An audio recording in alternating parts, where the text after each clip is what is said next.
கிராமத்தில், அமெரிக்காவில் ஒரு குறிப்பிட்ட ஒரு கிராமத்தில் அங்கே ஒரு அப்பா அம்மாவுக்கு ஒரு மகள் இருந்தா. அந்த பிள்ளைக்கு 16 வயசு, நல்ல அன்பாய் வளர்க்கப்பட்ட பிள்ளை. 16 வயசுல அவளுக்கு இன்னொருவனுடைய தொடர்பு கிடைக்கிறது.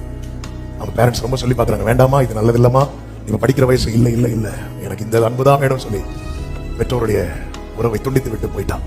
அவன் ரொம்ப மோசமானவன். அவன் அந்த பிள்ளைய ரொம்ப தப்பாக யூஸ் பண்ணி கடைசியில் என்னாச்சு அப்படின்னா அந்த பிள்ளைக்கு சரீரத்தில் பலவிதமான வியாதிகள் வர ஆரம்பித்தது.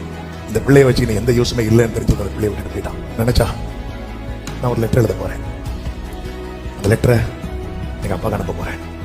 ஒரு லெட்டர்ல என்ன எழுதியிருந்தானா, அப்பா நான் தப்பு பண்ணிட்டேன், நாங்கள் வந்தால் நீங்கள் என்ன அக்செப்ட் பண்ண மாட்டீங்க எனக்கு தெரியும், இருந்தாலும் ஒரு சான்ஸ் நான் கேட்குறேன், ஒரு வெள்ளை கொடியோ அல்லது ஒரு வெள்ளை துணியோ நீங்கள் கட்டி வச்சுட்டீங்கன்னா நீங்கள் அக்செப்ட் பண்ணுறீங்கன்னு அர்த்தம். அந்த பஸ்லேருந்து இறங்கி வருவேன்.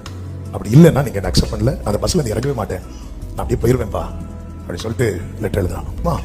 அந்த மரம் கிட்ட பஸ் வருது. அந்த மரத்துக்கு பக்கத்தில் வரும்போது பார்த்தா நிறைய வெள்ளை துணி. இவளுக்கு சந்தோஷம் தாங்க முடியாம இறங்கிட்டா.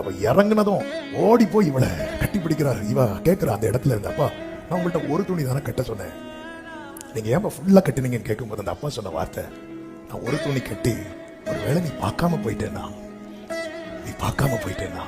அதனாலதான் என் இருக்கிற மொத்த வெள்ளை துணியையும் நான் இதில் கட்டி வச்சுட்டேன், எனக்கு நீ வேணும், உன்னை நான் மிஸ் பண்ண விரும்பல.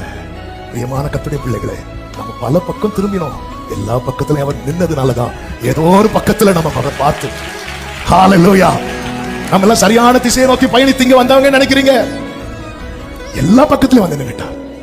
எல்லா பக்கத்திலையும் ஆண்டவரே, நான் வானத்துக்கு ஏறினாலும் அங்கே இருக்கிறேன், நான் பாதாளத்துல படுக்கை போட்டாலும் ஏன் ஆண்டவரே அங்கேனா, ஒருவேளை நீ பார்க்காம போயிட்டேனா, எப்ராஹிம் எனக்கு அருமையான குமாரன் அல்லவோ, என் தேவன் என்னை பிள்ளையாக்கினது எனக்கு பாராட்டின கிருபை என்றால் நான் சொல்லுவேன், என் சேனைகளின் கர்த்தருடைய வைராக்கியம் எனக்கு செய்ய வேண்டியதை